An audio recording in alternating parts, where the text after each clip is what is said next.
ఆంధ్రప్రదేశ్ ప్రభుత్వం సక్సెస్ఫుల్ గా 2 years government complete చేసింది.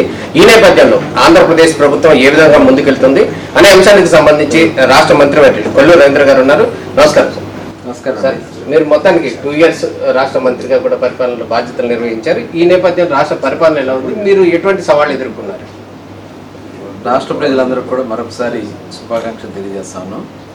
ఎందుకంటే 5 సంవత్సరాలు విధ్వంసంతో రాష్ట్రాన్ని సర్వనాశనం చేసి ఒక బుల్డోజ్ చేశారు మొత్తం రాష్ట్రాన్ని అంతా కూడా. ఆ రోజున ప్రజలందరూ కూడా చాలా కష్టాలు ఇబ్బందులు పడి ఈ రాష్ట్ర పరిస్థితులు చూసి మరి ఎన్నికల్లో మరి ఫలితం ఖచ్చితంగా ఇదే రోజు, ఆ రోజు వచ్చినటువంటి ఫలితాల్లో అసలు ఊహించని మెజార్టీలు ఇచ్చి దగ్గర 94% మ్యాండేట్ ఇచ్చి మరి ఈ రాష్ట్రాన్ని మళ్ళీ పునర్జీవం పోసినటువంటి చరిత్ర ఆంధ్ర రాష్ట్ర ప్రజలది. ఆ రోజు నుంచి మరి ప్రజలకు ఇచ్చినటువంటి ప్రతి హామీని నిలబెట్టుకోవాలని గౌరవ ముఖ్యమంత్రి చంద్రబాబు నాయుడు గారు కానీ, ఉప ముఖ్యమంత్రి వారి పవన్ కళ్యాణ్ గారు కానీ, లోకేష్ గారు కానీ మరి అహర్నిశలో కష్టపడుతూ ఇవాళ రాష్ట్రాన్ని ముందుకు తీసుకెళ్ళడం, మనకి కేంద్రం నుంచి కూడా సపోర్ట్ చేయటం, మరి మోడీ గారు ఇవాళ మనకి ఏదైతే ఇచ్చినటువంటి ప్రతి హామీని స్టీల్ ప్లాంట్ నిలబెట్టడం కానీ, రైల్వే జోన్ ఇవ్వడం కానీ, అట్లాగే మనకి అమరావతికి నిధులు ఇవ్వడం కానీ, అలాగే మనకి అడిగిన ప్రతిదీ పోలవరం కానీ, అట్లాగే మనకి రాయలసీమ ఏరియాలో ప్రాజెక్ట్ అన్ని కంప్లీట్ చేసుకోవడానికి నిధులు కేటాయింపు చేయడం కానీ, అట్లాగే అక్కడ ఒక డిఫెన్స్కి సంబంధించినటువంటి సంస్థలు కానీ, ఇవాళ ఆటోమొబైల్ రంగాన్ని రాయలసీమ ప్రాంతంలో ఇవాళ చాలా వేగవంతంగా ముందుకెళ్తాం.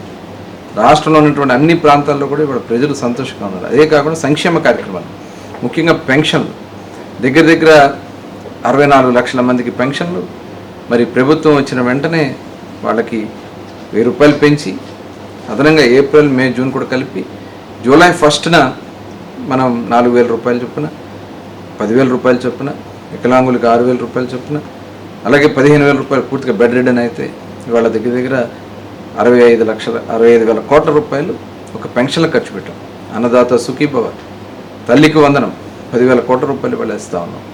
అట్లాగే ఆటో డ్రైవర్లకి డబ్బులు, అదేవిధంగా free bus, free gas cylinders, మత్స్యకార సేవలు, ఇలా ఎస్సీలకి, ఎస్టీలకి, బీసీలకి మరి ఇవాళ కార్పొరేషన్లన్నీ కూడా మళ్ళీ రివైవల్ చేస్తూ ఉన్నాం. ఇవన్నీ కూడా రాష్ట్రాన్ని అన్ని విధాలా ముందుకు తీసుకెళ్ళినాయి. ఆ రోజు రాష్ట్రం వైపు చూడాలంటే భయపడ్డారు, పరిశ్రమలు రావాలంటే భయపడ్డారు.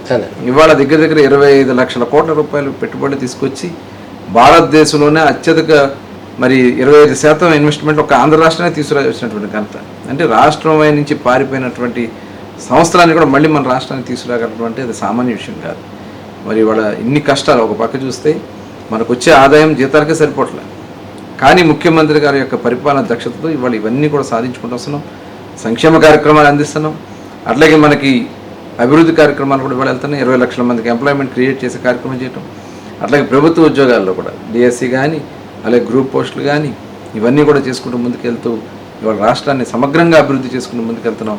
మరి ఈ 2 సంవత్సరాల్లో అన్ని డిపార్ట్మెంట్స్లో ఉన్నటువంటి గత గవర్నమెంట్ చేసినటువంటి అన్ని అవినీతి కార్యక్రమాలన్నీ కూడా తుడిచిపెడుతూ ఇవాళ ముందుకెళ్తా ఉంది ఈ ప్రభుత్వం. రాబోయే 3 సంవత్సరాల్లో ప్రజలకు ఇచ్చినటువంటి ప్రతి హామీ నిలబెట్టుకుంటూ ముందుకెళ్తాం. మీరు చాలా సక్సెస్ఫుల్గా చేసాం, ప్రజలకు ఎంతో మేలు చేశామని కూడా చెప్తున్నారు.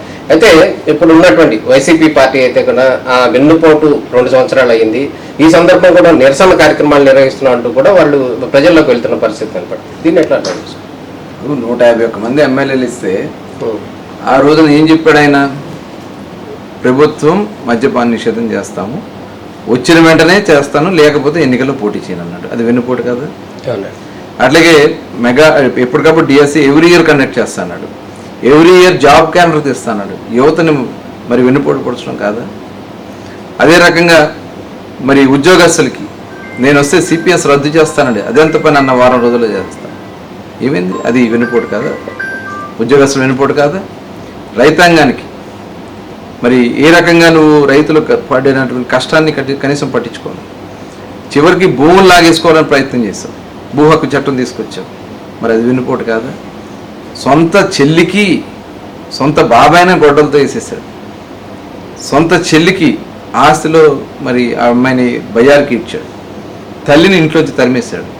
మరి ఆ కుటుంబానికి వెన్నుపోటు పొడిచినటువంటి వ్యక్తి ఇంక ఈ రాష్ట్రానికి ఏం చేస్తాడు? వెన్నుపోటుదారుడికి రోల్ మోడల్ జగన్మోహన్ రెడ్డి.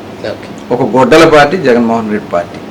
ఆయనకున్నటువంటి వ్యక్తులందరూ కూడా ఇవాళ ఈ రాష్ట్రంలో జరుగుతున్నటువంటి కార్యక్రమాలు తట్టుకోలేక ఇవాళ వీళ్ళు చేస్తున్నటువంటి దురాగతాలు ఏదో రకం ప్రజల్లోకి వెళ్ళాలనే తలంపు, అందుకే 11 దిగజారు చేశారు. భవిష్యత్తులో సింగిల్ డిజిట్ కూడా ఉండదు. ఇప్పుడు వైఎస్ఆర్సీపీ పార్టీ అనేది కూడా వెన్నుపోటు అనే విషయానికి వస్తే ఆ పార్టీ అసలు ఆయనది కాదు, వేరే శివశంకర్ అనే ఆయన పార్టీ రిజిస్టర్ చేశాడు, ఆయన పార్టీని కూడా తీసేసుకున్నాడు అని కూడా మరి కొన్ని ఆరోపణలు వస్తున్నాయి. దాన్ని ఎట్లా అర్థం చేసుకోవచ్చు సార్? అది అందరికీ తెలిసిన విషయమే కదా. అన్ని కబ్జాలు చేయటమే, చివరికి సొంతగా పార్టీ పెట్టుకోలేక వేరే వాడు పార్టీ లాక్కోవడం. అట్లాగే తండ్రి పేరును వాడుకున్నాడు, ఆ రోజు సంతకాల సేకరణ చేశాడు.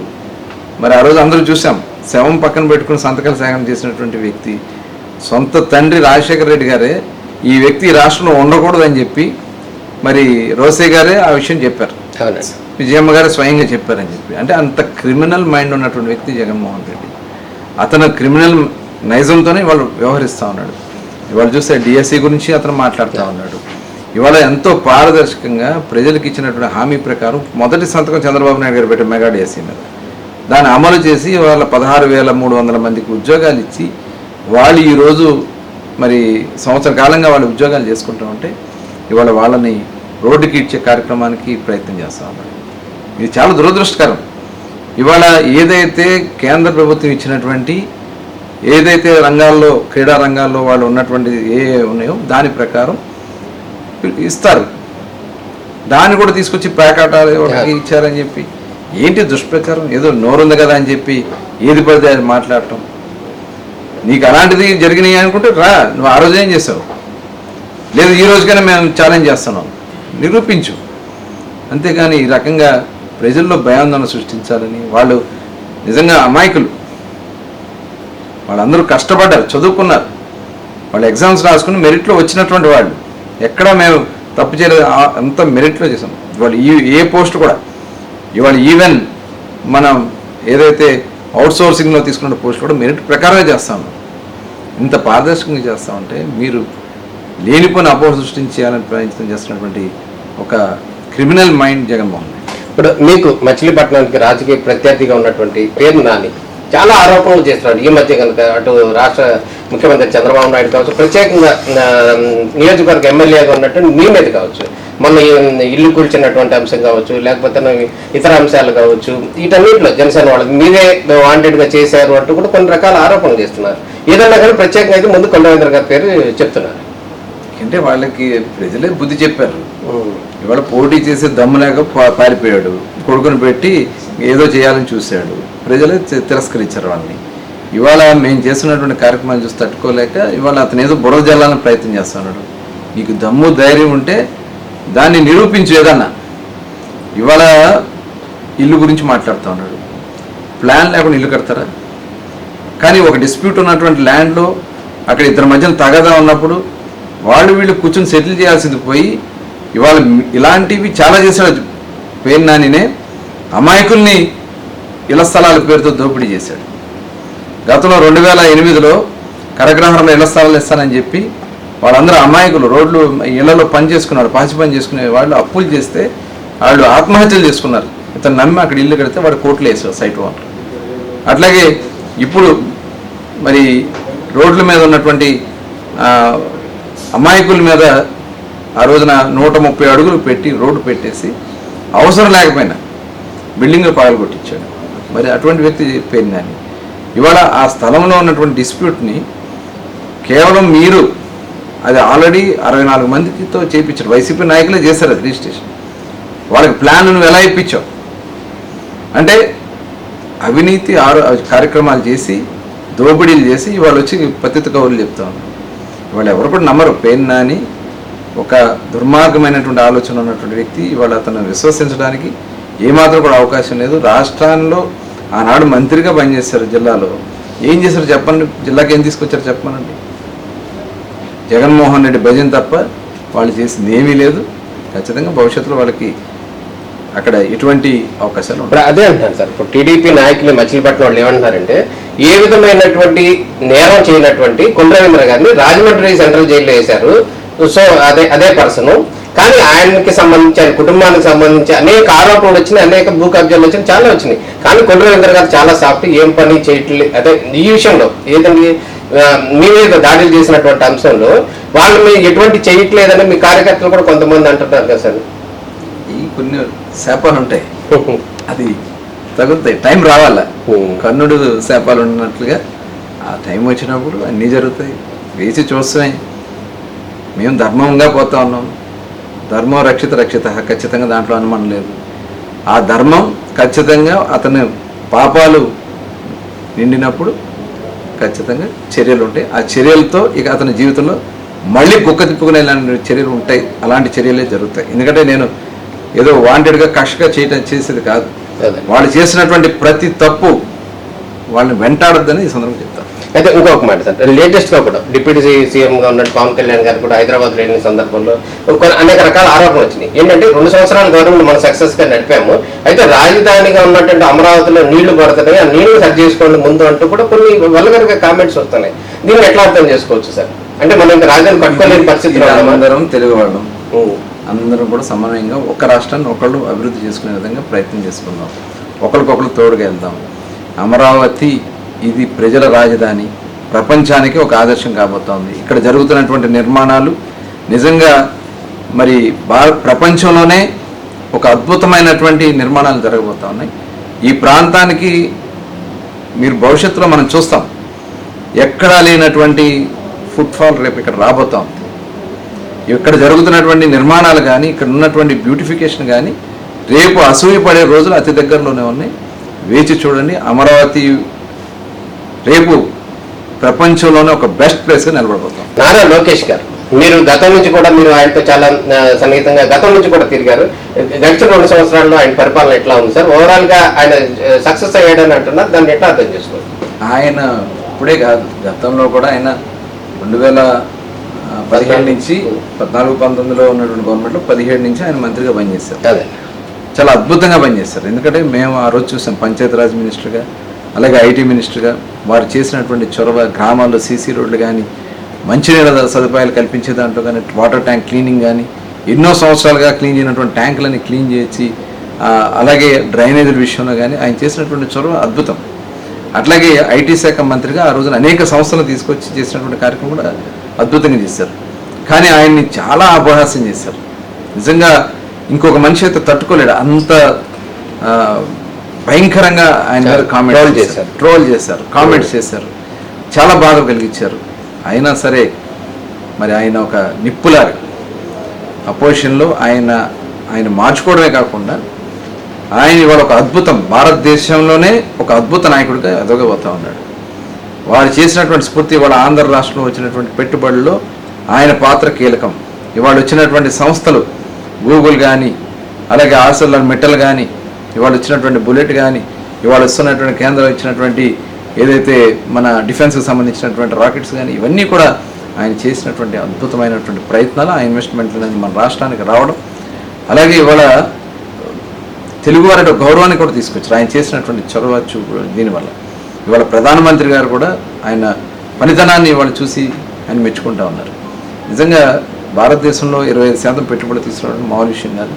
ఇవాళ అంత పనితనం, నేర్పరితో ఇవాళ ఆయన చాలా ఒక అద్భుతమైనటువంటి శక్తిగా ఆంధ్ర రాష్ట్రం మిగిలిపోతారు. మరి దేశీయ ప్రజలు ఎంతో కాలంగా కూడా ఎదురు చూస్తున్నటువంటి పరిస్థితి కనపడుతుంది. ఏంటంటే ప్రధానంగా మచిలీపట్నం పోర్ట్ అనేది కావాలి అని ఎప్పటి నుంచో కోరుకుంటారు. మీ నియోజకవర్గంలో ఉంది, ఈ పోర్టు ఎప్పటి వరకు అయిపోతుంది అంటారు?